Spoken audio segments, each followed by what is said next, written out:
Hey guys. So yesterday I left off talking about my third episode and what kind of led up to that. And then somebody asked me what manic is. So I actually had to Google it so that I can feel like I explain it to you guys properly. So basically, there's two types of bipolar. There's bipolar type 1 and there's bipolar type 2. And bipolar type 1 is, I believe, a little bit more rare. And it's when you're bipolar type 1 and you have a manic episode, it can go into the point of psychosis, which is psychotic, which happened to me 4 times. And eventually I'll finish telling you guys all about the details of that. But basically what a manic, and then bipolar type 2 is marked more by severe depression. And when you're bipolar type 2, there's manic, there's mania, and so mania, basically feeling manic. For someone with bipolar type 2, they get hypomanic, but they don't ever actually experience the full symptoms of what a manic episode is. So basically, I'm just going to read you guys what I found. So it says it requires a medical diagnosis. Manic episodes may include symptoms such as high energy, reduced need for sleep, and loss of touch with reality. Depressive episodes may include symptoms such as low energy, low motivation, or loss of interest in daily activities. Mood episodes last days to months at a time and may also be associated with suicidal thoughts. And then it says here, people may experience anger, anxiety, apathy, apprehension, elevated mood, euphoria, general discontent, guilt, hopelessness, loss of interest or pleasure in activities, mood swings, or sadness. So, they give you all these different definitions and the symptoms and stuff, but it doesn't really explain how life-altering it is. For me, my manic episodes, my first one that I ever had only lasted a few months, and it's because I was underage and I was hospitalized several times. My second episode happened much later in life, and it lasted 8 months because I wouldn't take help from anyone because I believed that I was perfectly normal and that I could do anything and that I was going to be successful and I was going to make all this money doing God only knows what.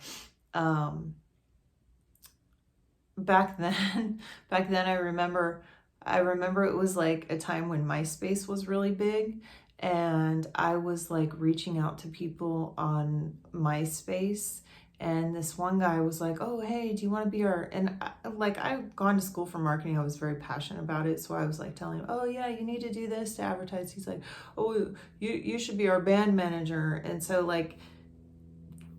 I actually ended up meeting with him in his band, and it's I was completely just manic and thought I could do anything. When under normal circumstances, I would never do that.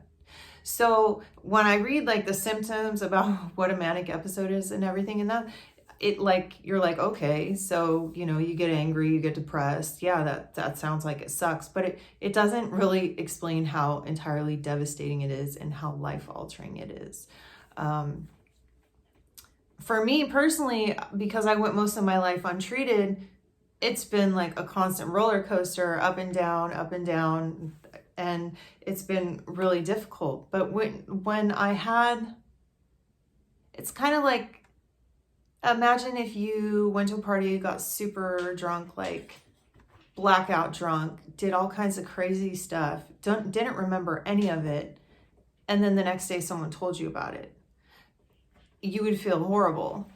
So this is something like that happening for months on end, but also you're being mean to people, hurting people, your family's going crazy because they're scared, worried about you. And kind of the aftermath of all that is, if you do get better and you do get help, you have to deal with mending relationships with people that you've basically told to F off because they were trying to get you help, and you were I would do things like bring up their deepest, darkest secrets, and you just don't do that. So it's quite devastating, and it's something, you know, that I've had to get over. Everyone has dealt their different hand, but the reason why I started this channel and talking about it was because if I had known that there was someone out there who was experiencing all this stuff, I might have gotten help a lot sooner, and my life might have turned out a lot different. I'm really happy with the way my life is now. I'm super happy with my life now, but a lot of things would have been easier for me. So anyways, that's it for today. Tomorrow I'll finish talking about what happened the third time around. Okay, thanks. Bye, you guys.